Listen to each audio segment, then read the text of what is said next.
Now, I have a very special guest on the show today. It's the one and only Eddie the Eagle. How are you? Fine, thank you very much. It's nice to be here. Yeah, it is. And this is looking stunning, Ashley Gate, the new stadium. Fantastic. And with your history as well in sports, what a fitting place to be. Oh.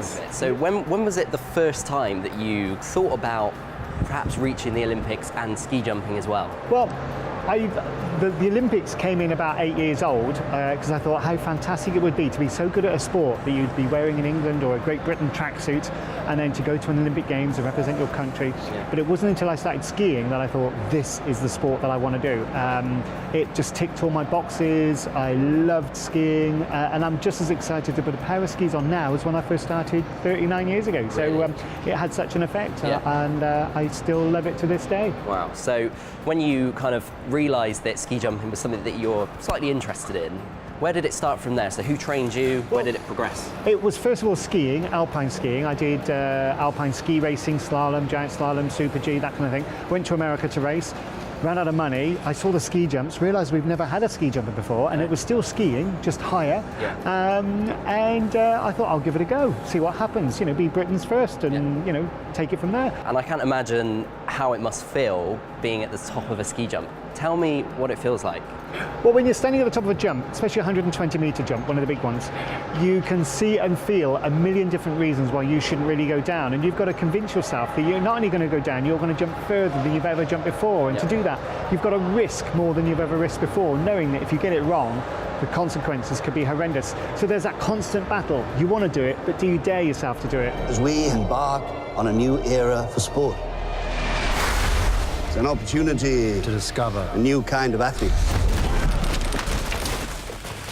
Okay, hands up, that was my fault. For as long as I can remember, champion! It has been my ambition to become an Olympian. Eddie, you are not an athlete! You're right, I'm never going to go to the Olympics. I'm going to go to the Winter Olympics. You will never be Olympic material. Let's do it.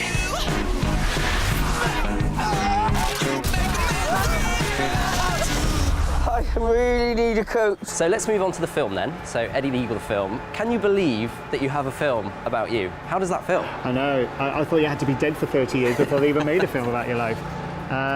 But yeah, I feel very honoured to have a movie made about my life, and they've done a very, very good job. They didn't turn me into some sort of superhero or an object of ridicule or a clown or a joke.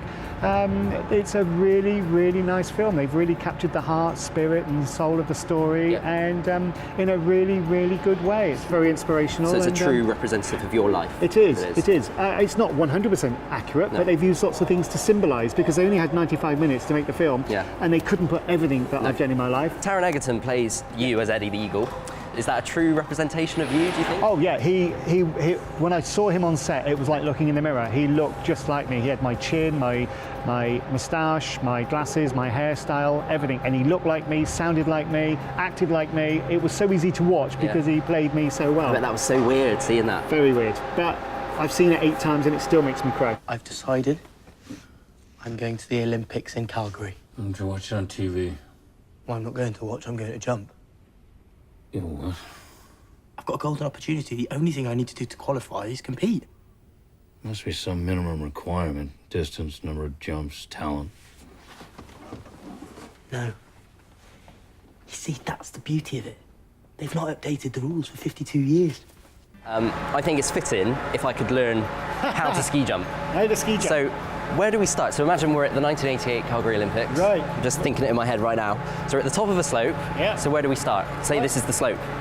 You've got to get your inland position, because everything comes from that inland position and holding that position right through to the takeoff. Okay. So the first thing you've got to do is set your shins. So you've got to get your knees forwards, and then you come over your chest over your knees, and you hold that position all the way to the takeoff, and then when you come to the takeoff, you go forwards into a flight position. So like that? Yeah. And that is it? That's it. And that must be terrifying. But you do it, you're travelling at 75 miles an hour, and then all of a sudden you'll take off, and you could be about 300 feet up from where you're going to be landing, and you just try and relax and go with the flow. And it's probably just a blur when you're up there as well. Your first jump will be a blur, yes. Wow. You'll finish and think, Christ, I didn't feel a thing. Yeah. I've got to go up and do it again. Well, there we go. There you go. And you're You'll sitting be here a now good ski telling your jumper. story. You're built for ski Yeah, jumping. yeah, well, there you go. Perhaps I should take ski jumping up.